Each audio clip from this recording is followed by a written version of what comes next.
Jesus Christ, a story grounded in the truth that messengers come. So Jesus comes. Jesus sees injustice and rises to his calling. He lives into that calling by calling others and teaching and healing. Very early on in the story, Jesus starts to heal. Someone not so comfortable with the miraculous is hit hard by just how much of a backbone to his ministry this is. Jesus heals. He starts out healing, he goes here, he heals, he goes there, he heals, threaded throughout each gospel with such regularity no reader can escape. Story after story of Jesus touching individual actual people, healing them. When I was in grade school, my mother went back to college to pursue practicing medicine. Growing up as a daughter of a woman struggling to become a doctor, the deep conundrums of suffering and the beyond me questions of healing weighed on my heart often. Seeing my mom pressed to be so close to so much death and suffering, the miraculous healing stories of the Bible seemed like tales of events long, long ago. Stories that didn't make much difference in my living out my faith day to day. It was actually my reading and studying of Buddhism that helped form my faith in this area and resurrected these healing stories for me, making them a vital part of my faith today. See, Buddhism begins with the basic principle. There is suffering. A great documentary on the Buddha that's caught my heart states the profound truth. Everyone understands suffering. It's something that we all share with everyone else. It's all at once utterly intimate and utterly shared. And now when we talk about healing, we need to remember the distinction between healing and curing. To cure is to remove disease. Healing is something different. Certainly healing and curing can coincide, but to find a cure is different than to be healed. We talked about this a lot in seminary, how healing power is open to all, even when the power to cure is not. So if healing is not just curing, removing the disease, how do we define it? I was blessed to have a professor in seminary who is becoming quite prolific on the topic of healing. He writes like a storyteller, much like I imagine Jesus would teach. Bruce Epperly wisely observes, every cell in our body reveals divine wisdom.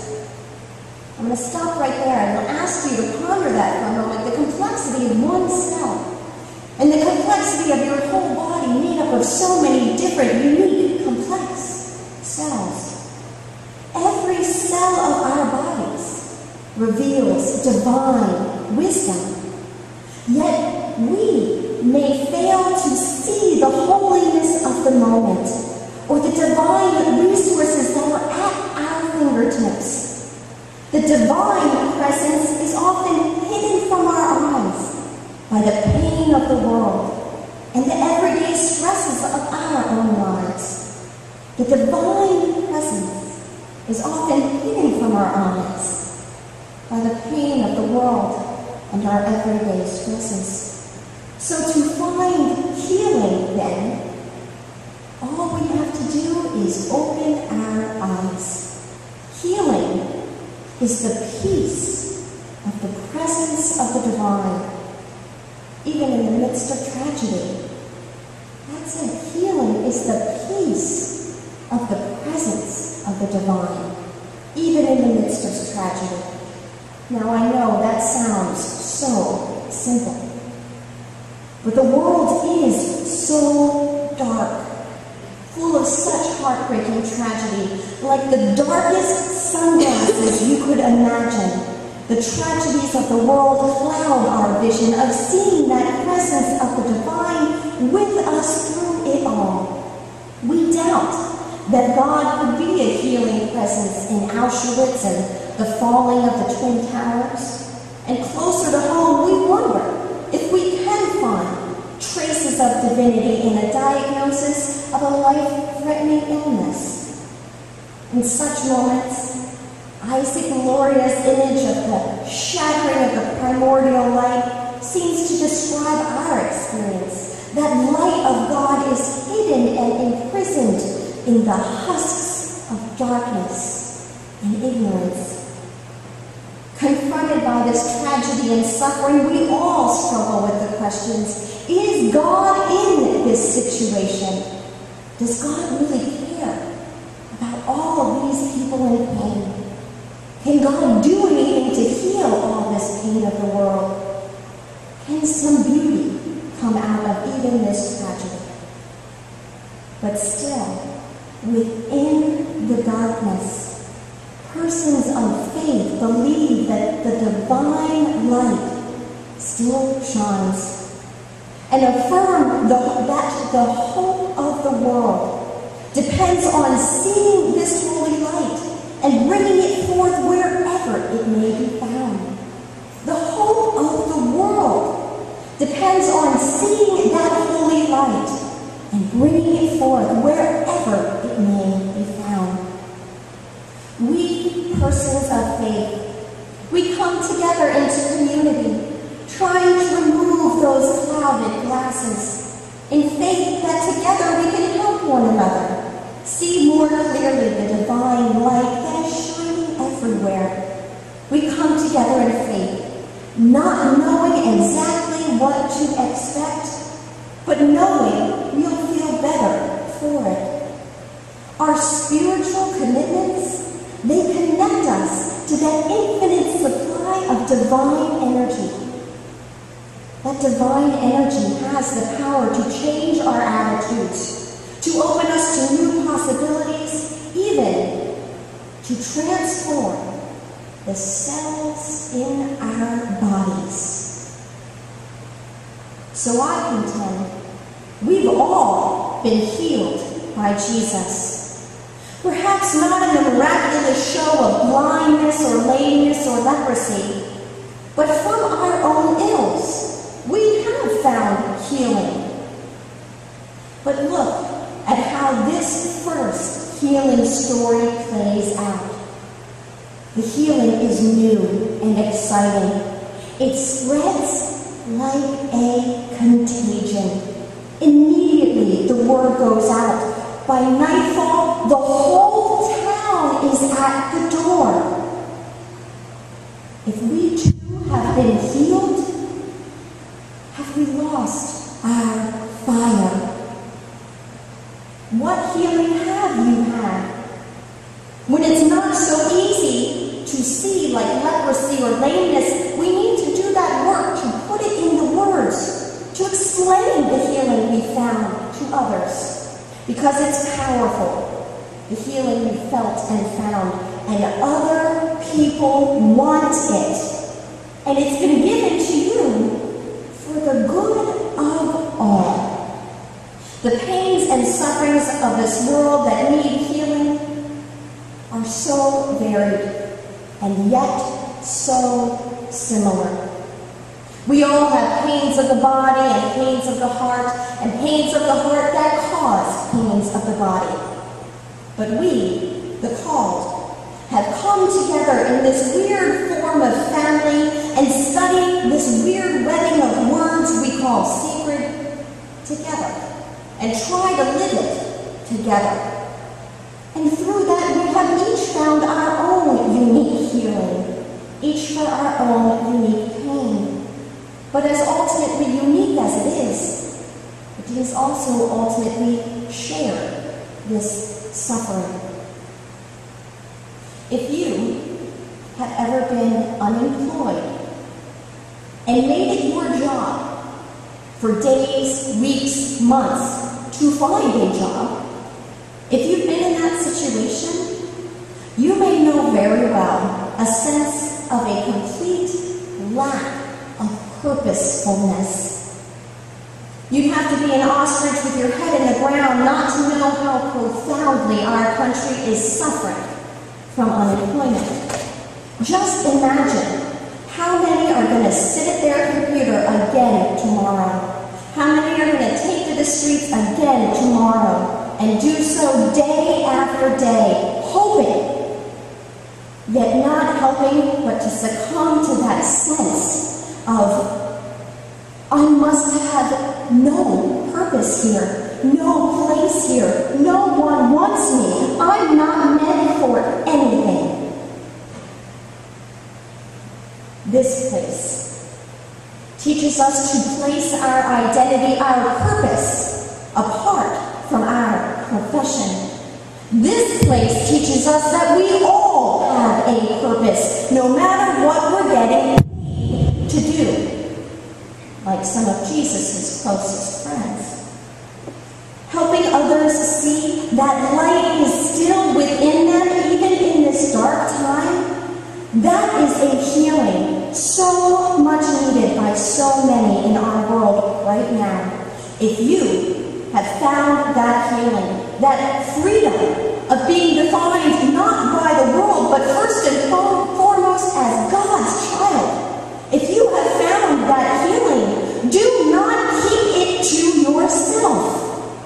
The world is aching, churning in turmoil over this pain, this suffering of lacking purpose. If you have found that place of presence, you are the one called to pass it on, to spread that healing like a disease of ease. So many in our country are consumed by a sense of fear. Some of the fear is real. We see parents lined up at bus stops afraid to let their children walk the 50 yards to the front door. But we also hear stories on the news of children abducted at bus stops.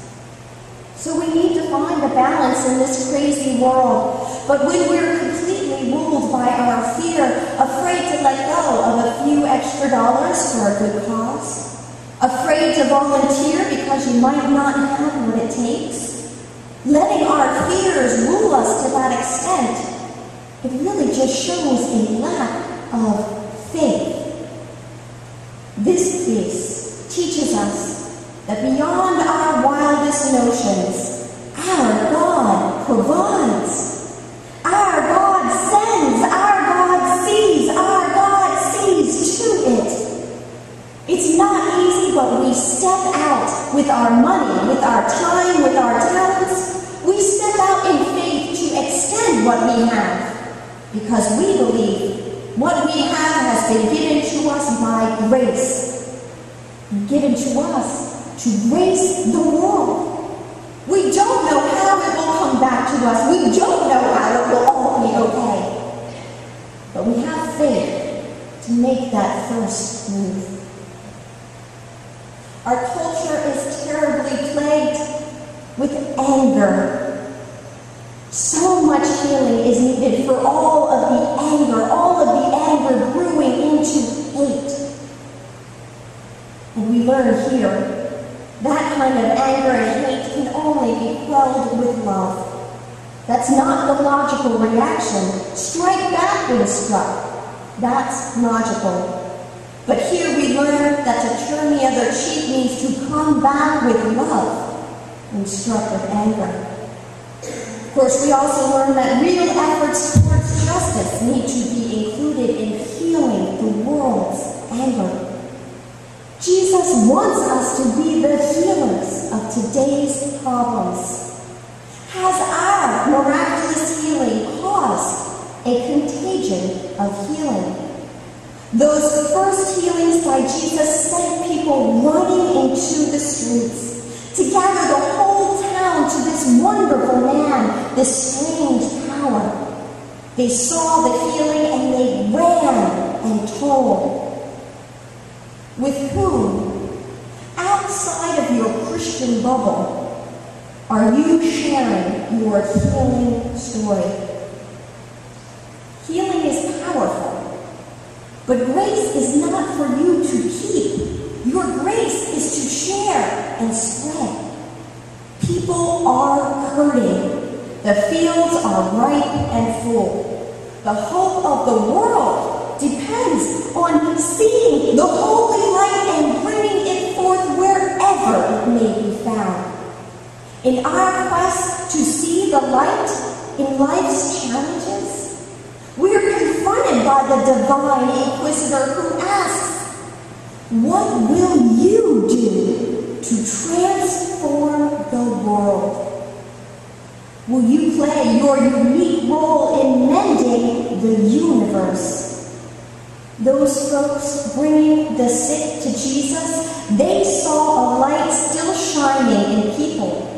People who had long given up hope of finding anything shining within them. Are we seeing the light? Are we seeing the light in others that has been clouded to them by their own thick and heavy sunglasses of tragedy and suffering? And are we bringing them to Jesus? Do we care about all that pain? We all know how easy it is to judge. How easy it is to write off another's pain by saying, well, you made your bed. Go lie in it. But that's not the way of Jesus. For Jesus, the presence of disease was an opportunity for hospitality and compassion and transformation, regardless of the origins of that disease. For us, may the presence of dis-ease, in whatever way we come upon it, be an opportunity for compassion and hospitality, regardless of its origins. As Rabbi Kushner notes, everyone and everything is latent with holiness, awaiting our touch. In raising even one spark to its divine nature, we are saving the world. We are God's healing touch in the present moment, aiding God's desire to bring forth abundant light from all creation. And now, as I reflect back on my earlier modern reactions to Jesus' healing stories, I'm struck with a little bit of embarrassment. While Jesus' healings and those of his Hebraic predecessors, they're incomprehensible to those who see the world in terms of linear, mechanistic, cause and effect relationships. The new images of reality emerging from contemporary physics and chaos theory and mind-body medicine, they reveal a vision of reality based heavily on an interplay of spiritual commitments and social lights and the gentle nudgings of God. This interplay works together miraculously to bring new life to troubled minds and bodies. Although I don't expect the dead to rise or persons who are blind to get back their sight simply by some spitting and rubbing like Jesus, Jesus' healing ministry challenges us to embrace life's mysteries. We don't have it all figured out. We can neither control nor understand such healings, but we can open our minds to the divine surprises hidden in the everyday. Jesus' healings were grounded in his appreciation of the integrity and freedom of each person. While God seeks the healing of all persons, our attitudes, our faith and spiritual commitments, they can increase or decrease that flow of divine energy into and out of our lives. God doesn't force the healing on us, but gently invites us to embrace the healing and even cures that can come.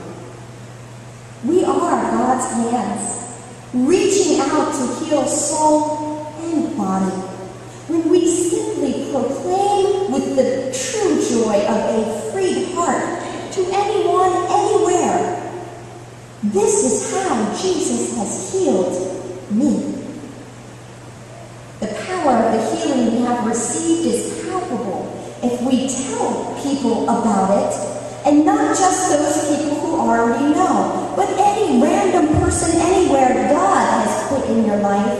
If we tell people about the healing we have found, it will spread. It will be contagious. And may our hopes not be small here. God seeks to make the whole world new. Can your hope be that big? Can we get this healing thing spreading? The divine has the power. We have the power. We just have to let it flow through us, not stop with us, but flow out of us in unbounded joy and love. That's what this contagion of healing takes. A heart open to the joy of the amazingness of the healing you've received, and a love for others so strong you can't stop from wanting them to find this amazing healing too. The peace of the presence. The hope of the world depends on seeing the holy light and bringing it forth wherever it may be found. Your faith has saved you. Go in peace to be a beacon of how amazing that faith and its healing power are.